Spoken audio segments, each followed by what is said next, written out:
Diyarbakır Barosu zor bir dönemde göreve başladı. Genel anlamda Türkiye'deki sivil toplum alanındaki sorun ve sivil toplum meslek örgütlerinin aktif çalışma alanlarının kısıtlandığı, baskılandığı bir dönemde göreve başladık.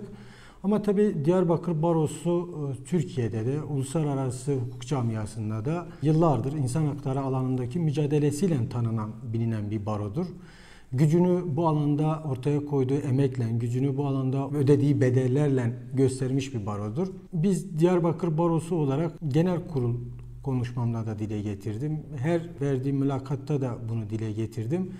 Diyarbakır Barosu'nun her başkanı, her yönetimi Diyarbakır Barosu'nun bu misyonunu sürdürme yükümlülüğü altında. Omuzlarımızdaki sorunun ağırlığının da farkındayız. Nihayetinde hep söylerim, biz bu uğurda başkanlığı yitirilmiş bir baronun üyeleriyiz, yöneticileriyiz, başkanlarıyız. Biz bu sorumluluğun farkında olarak bu çalışmalarımızı, insan hakları alanındaki çalışmalarımızı, özellikle de cezasızlıkla mücadelemizi sürdüreceğiz. Diyarbakır Barosu'nun misyonu zaten bu. Bu anlamda da üzerimize düşen ne varsa yapma konusunda kararlıyız. Ya, Türkiye'de sert bir siyasal iklimin içerisinde olduğumuz toplumun her alanında hissediliyor. Tabii bu siyasal alandaki sertleşme, bu iklim aynı zamanda yargıya da etki ediyor. Maalesef Türkiye'de de hep bildiğimiz bir bağımlı yargı pratiği var. Yani düşünün, iktidara gelmeden önce aslında o bağımlı yargı pratiğinden rahatsız olan ya da o bağımlı yargı pratiğinden nasibini almış kişiler bile maalesef iktidara geldikten sonra aynı süreci, daha doğrusu aynı bağımlı yargı pratiğini sürdürmeye devam ediyor. Maalesef Türkiye'de ciddi anlamda şu anda hukuk güvenliği sorunu var. Yani bugün yapılan birçok kamuoyu araştırmalarından çıkan sonuç şu ki Türkiye'nin en büyük sorunlarından biri tarafsız ve bağımsız yargı sorunudur.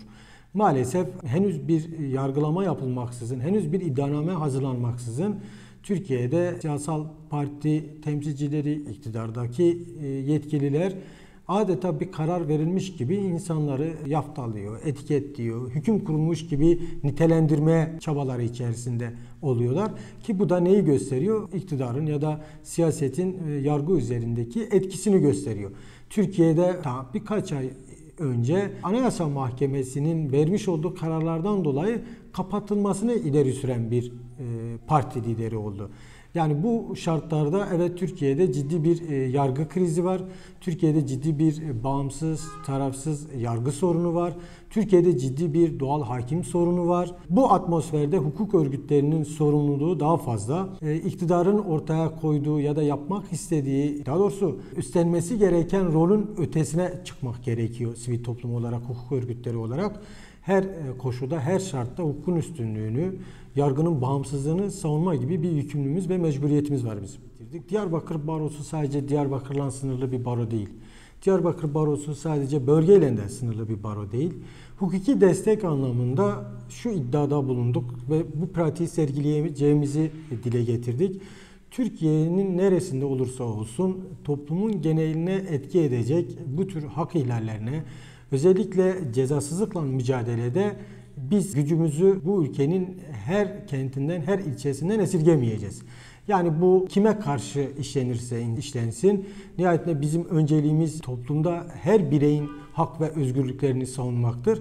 Diyarbakır Barosu da evet Hoppa'daki bir hak ihlali için Trabzon'daki yargılamaya da, evet Mersin'deki bir hak ihlalinde ya da ırkçı söylemlere karşı geliştirilecek hukuki mücadelede de olacak.